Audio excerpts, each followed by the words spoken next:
Hello everybody. So now I'm gonna talk about the most mysterious love poem in China. No one can solve this poem. There's a Chinese poem that people have been arguing for more than 1,000 years. And the funniest part, no one can agree on what it is about. Some people say it is a love poem. Some say it's about politics. Some say it's about the poet's dead wife. Some say it's about lost youth. Some say it's about life itself. Basically, this poem is the ancient Chinese version of receiving a text that say we need to talk, and then spending the next 12th century trying to figure out what they mean. The poem is called Jinse.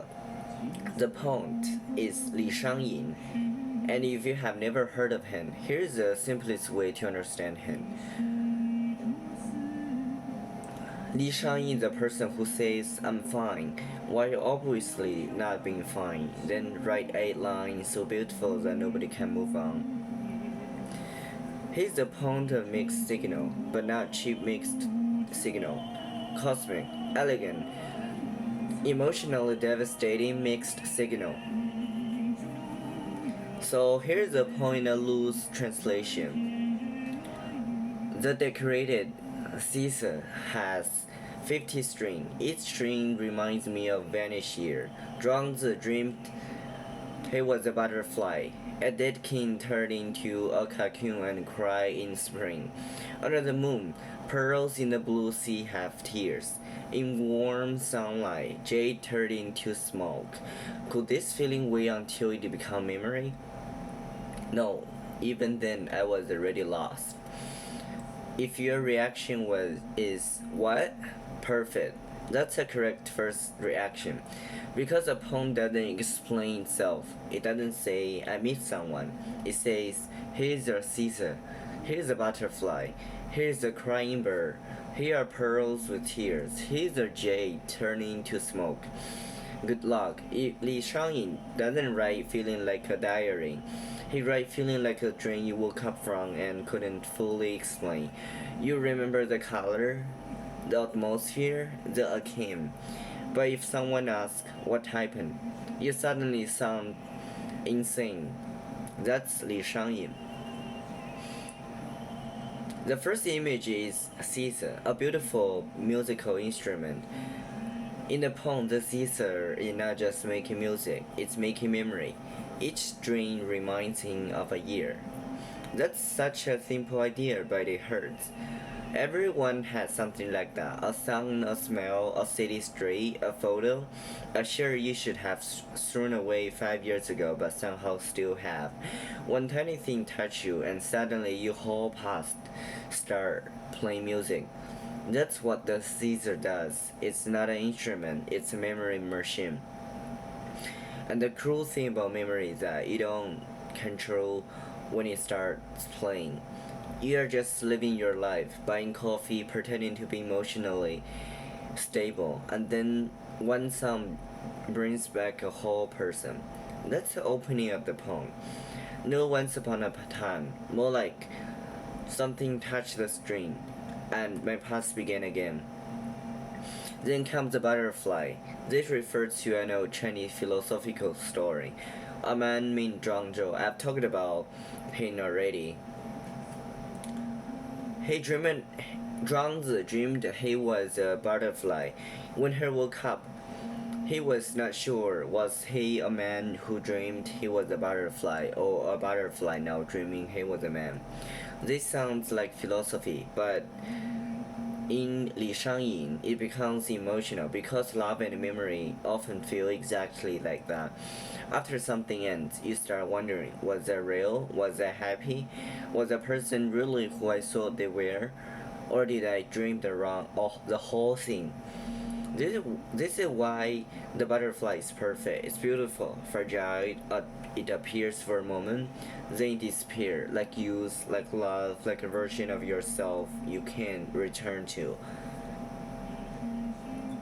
Li Shangyin is not asking a textbook question about reality. He's asking something much more painful. How do you know your happiest memory were real? Then we get the cocoon. In a poem, an Asian king dies and becomes a cocoon, crying spring. Spring is supposed to be happy. Flower warms new life, but Li Shangyi makes spring painful. This is one of his best tricks. He takes beautiful things and make them hurt. Spring is beautiful, but the bird is crying. The moon is beautiful, but the pearls have tears. Jade is beautiful, but it becomes smoke. Everything shines, everything disappears.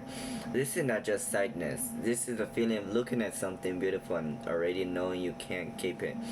This is very human. Sometimes the most painful moments are not ugly. They're beautiful. A last dinner, a final hug, a perfect evening with someone you are about to lose, a city you're living, a life that's ending while it's still beautiful. Li Shangyin understands the beauty doesn't cancel sadness. Sometimes beauty makes sadness worse. Then come my favorite image, under the moon, the pearls in the blue sea have tears. The line is almost unfair. Moonlight, blue sea, pearls, tears. It's so beautiful it feels like the poem is showing off, but emotionally it works. A pearl is already made from irritation, pressure, pain. Something wounded becomes something precious. That's a metaphor. Some feelings are like pearls, they hurt. But after enough time, they become beautiful. Not because the pain was good, but because the human soul has the strange ability to turn pain into meaning. Western audience know this too. Blues music does this. Jazz, old love song, Adele basically built an empire on this. Pain become sounds, loss become art, humiliation become melody. That the wood becomes something people can hold. He does the same thing but with moonlight and pearls, a little more dramatic. Then in warm sunlight, jade turned into smoke. Jade should be solid, precious, permanent, but in this poem, even jade can't stay. It becomes smoke. This is such a good image for memory, because memory feels solid until you try to touch it. Then it changes. You think you remember someone's face, but not exactly. You remember the room, but not the order of events. You remember the feeling, but not the facts. You remember being loved, but not whether you understand it all the time. Jade becomes smoke. That's a whole poem. Something precious was there, but the moment you try to recover it, it disappears. The last two lines are the real emotional knife. Could this feeling wait until it become memory? No, even then I was already lost. This is the part that makes the poem great. We think nostalgia comes later. You live through something, year past. Then you look back and finally understand, oh, that was important. That was love, you, the best time of my life. But Li Shangyin says something much darker. He said, even back then, while it was happening, I was already confused. I was really haunted. I was already losing it. That's brutal because sometimes you don't need 10 years to know something is slipping away. You know it while it's happening. You're sitting next to someone, and part of you already miss them. You're living in a city, but part of you already know you will one day remember it. You're young, somehow you already feel time moving. You're inside the moment, but you can already feel it becoming memory. This is the genius of Li Shangyin. He doesn't write books about. He doesn't write anything about looking back. He writes about missing the present while you're still inside it. So, what's a poem actually about? It's about the emotional mess that happens when love, memory, regret, beauty, and time all collapse into one feeling. Very academy. But really, this is why the poem is hard to explain. Not because he's trying to be annoying or want to torture students, but because some feelings are not clean, are not one thing. You can meet someone and resent them. You can treasure a memory and doubt it. You can love your youth and be glad you escaped it. You can know something was beautiful and still not want it back. You can be over someone and still have one song that ruins your week. Li Shangyin is the point of that. He writes an emotional grade wrong. Not I love you, not I hate you, but I don't know what this was. I only know it changed me. That's why he's so interesting. A lot of Western love poetry wants to be declaration. I love you, lost to you, I want you, I regret you.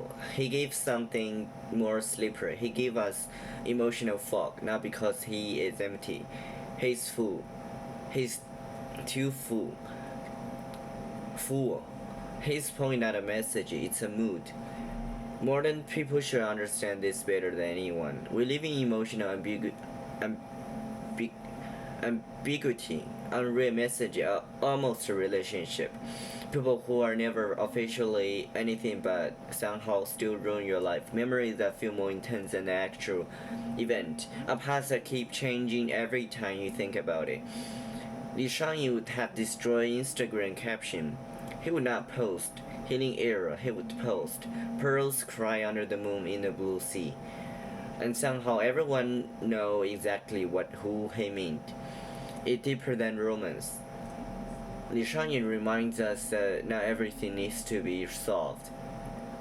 Modern culture loves explanation. We explain our trauma, we label our feeling, we diagnose our attachment style, we turn heartbreak into content. We want every emotion to have a name, a cause, a lesson, a neat ending. Li Shangyin said, what if the most important feeling don't become clear when explained? What if some feeling becomes smaller when explained? What if mystery is not confusion but respect?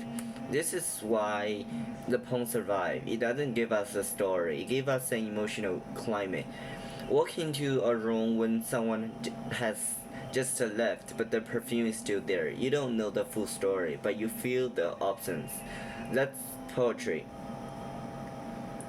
So why this poem lasts for more than 1,000 years? Because people change, but the feeling doesn't.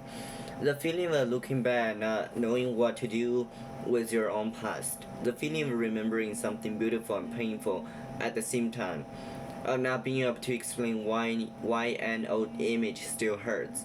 The feeling of realizing even while you were living, you were already losing. That's Li Shangyin. He doesn't give us clarity, he gives us recognition. The poem doesn't say, here's what happened. It says, you have felt this too. And that's why we keep reading it. Not to solve it, but to be haunted by it correctly. Some poems are puzzles, some poems are mirrors, and some poems are ghosts. Jinse, the poem is a ghost. You don't solve it, you listen to it. But if you're honest, you live a little less certain than before, but a little more human. That's for today. Thank you.